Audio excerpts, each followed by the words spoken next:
ठीक आहे, निलंगा शहरामध्ये खूप आपल्या क्लासेस बद्दल चांगला फीडबॅक आहे. ऑनलाईनच्या बाबतीमध्ये संबंध महाराष्ट्रभर आज सुद्धा विद्यार्थी सुद्धा कोरोनाच्या महामारीमुळे चालू केलेला क्लासेस आजही खूप मोठ्या जोमाने आजही चालू आहे.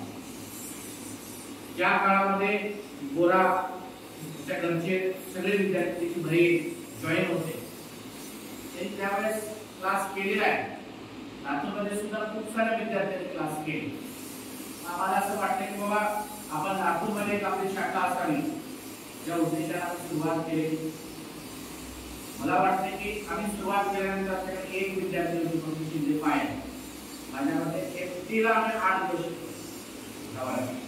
एकटीला म्हणजे कसं असते बघा की शून्यापासूनच सुरुवात होणं गरजेचं असतं आणि ज्याची शून्यापासून सुरुवात होते तोच व्यक्तीला सगळ्या गोष्टींची जाणीव असते.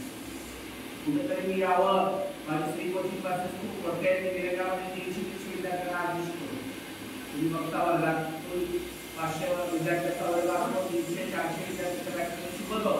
मला असं वाटतं असतं की मी कशाला करतोय एका विद्यार्थ्यांसाठी, पण काही गोष्टीची स्वप्न आपण बघितले पाहिजे. आपण जर त्या पद्धतीचे स्वप्न बघत राहिलो बघा बऱ्याच वेळेस तुमच्या घरी सुद्धा म्हणत असतील बाबा पहाटे पडलेलं स्वप्न खरं होतं. मी याला थोडंसं चुकीचं समजतो. पहाटे पडलेलं स्वप्न खरं असण्यापेक्षा जे स्वप्न पाहिल्यामुळे रात्रभर झोप येत नाही ते स्वप्न.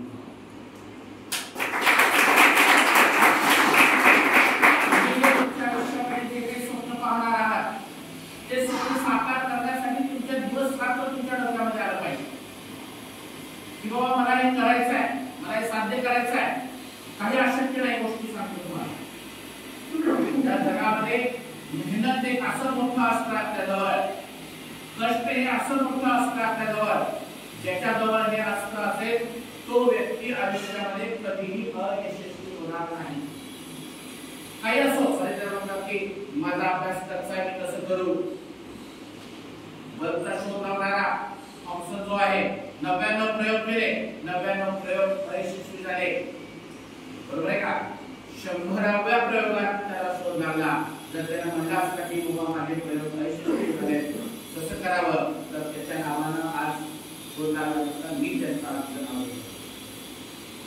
म्हणून मला तुम्हाला सांगायचं तुमच्या भावी आयुष्यामध्ये की तुम्ही काहीही करायचं डोक्यात स्वप्न बघा आणि ते स्वप्न साकार करण्यासाठी तुम्ही दिवस रात्र मेहनत करा. ते स्वप्न 100% आम्हाला खूप समाधान आहे की आम्ही लातूरमध्ये ब्रँच चालू केली. आम्ही विद्यार्थी संख्येचा विचार केला नाही आणि करणारही नाही. सांगतो तुम्हाला एक विद्यार्थी असो योगायोगानं बघा की पहिल्या वर्षी तर बॅचेस तयार होत नाही काही लोकांच्या ट्युशनच्या. आमच्या सगळ्या बॅचेस तयार झाल्या त्याच्यातून आम्ही सगळ्या विद्यार्थ्यांना शिकवत गेलो. आज मी इथं कितीतरी सांगितलं आम्ही कसं शिकवलंय. मी सांगण्यापेक्षा तुमच्या मनात आहे आमच्याबद्दलची भावना की आम्ही कसं शिकवतो, अभ्यासक्रम कंप्लीट करतो का, परीक्षा घेतलेत का, परीक्षेचे पेपर चेक करून दिलेत का तुम्हाला, या सगळ्या गोष्टी तुम्हाला माहित आहेत. 10वी मध्ये चांगल्या पद्धतीने आम्ही हे निलंगी आहे ना तुमच्या ब्रँच मध्ये आम्ही देतो, जे ऑनलाईन मध्ये देतो त्याच पद्धतीची या ठिकाणी देतो. इथूनही पुढच्या काळामध्ये आमचे क्लासेस हे कायमस्वरूपी लातूरमध्ये चालू राहणार आहेत. बरोबर आहे का? यश येत राहतं. यशाच्या पाठीमागे जाण्यापेक्षा आपण आपले टप्पे कुठल्याही एखाद्या घरात म्हणजे आपल्याला पायऱ्या चढायच्या असेल तर डायरेक्ट आपण छतावर पाऊल पाठवू शकत नाही. टप्प्याटप्प्यानं पायऱ्या चढत जावं लागतंय. तसंच तुमचं पण आहे आमचं पण आहे. आपण टप्प्याटप्प्यानं जाऊ. 10वीचं वर्ष आहे चांगला पेपर सोडवा. 10वी झाल्यानंतर 11वी 12वी म्हणजे 10वी 11वी 12वी त्या आयुष्याचे असे 3 दिवस आहेत 3 वर्ष आहेत की ज्यामुळं तुमच्या आयुष्याला धनाटणी मिळते. 10वी 11वी आणि 12वी या 3 वर्षात ज्याला जास्त मेहनत करेल बरोबर आहे का आता जर तुम्ही मेहनत केला चांगली तर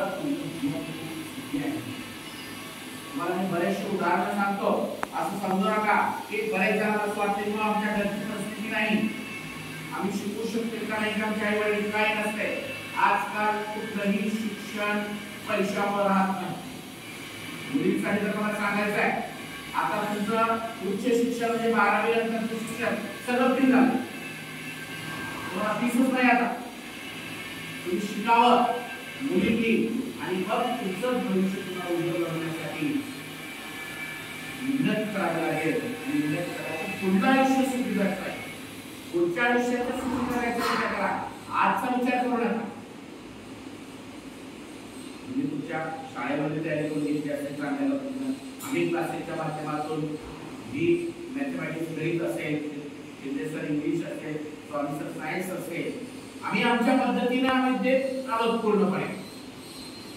आमचे थोडे तर नवीन क्लासेस असल्यामुळं आम्हाला जरी वाटत असलं की बाबा आपण कसं होतं की पण आम्हालाही बरंच समाधान आहे की आपण योग्य वेळात आम्ही अभ्यास करत आहोत.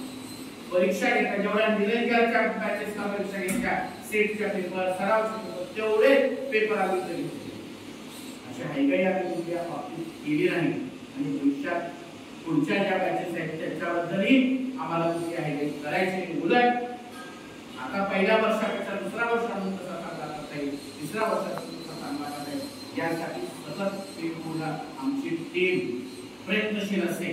आम्ही दररोज 50 किलोमीटर येणं, 50 किलोमीटर जाणं, 100 किलोमीटर येतो. आम्ही कधी म्हणजे सांगायचं आपल्याला बरेच जण आम्हाला विचारतात किंवा दररोज येता का इथं, दररोज जाता का इथं. काही नसते, कुठलीच गोष्ट अवघड नसते. सांगतो तुम्हाला, आम्ही सकाळी 6 पासून क्लास घेतो, 11 पर्यंत क्लास घेतो. 11 इथून 12 ला येतो, 12 ते 4 क्लास घेतो, पुन्हा 4 ला येतो, 5 ला तिथं आम्ही गेल्या गाडीतून उतरल्यावर क्लासवर जातो आम्ही सगळेजण.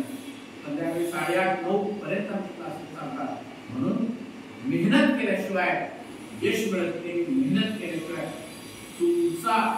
तुमचं नाव होत नाही. एवढं मला या शुभेच्छा समारंभाबद्दल एवढंच सांगायचं आहे. आणि तुम्हा सगळ्यांच्या पुढे मला प्रामाणिकपणे असं म्हणायचं आहे की आमच्याकडून विजय सर असतील, स्वामी सर असतील किंवा मी असेल माहिती कधी कुणाला आम्ही रागावला असेल, बोलला असेल, त्याच्या आमचा उद्देश हा फक्त आमचा तुमच्या भविष्यात चांगलं व्हावं. थोड्या वेळासाठी तुम्हाला राग येते त्यामुळे म्हणजे तुमच्या चांगल्यासाठीच असतंय.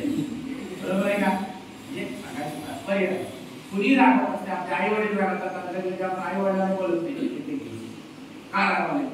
सगळे जर तुमचं भविष्य चांगलं होण्यासाठी प्रयत्नशील असतात.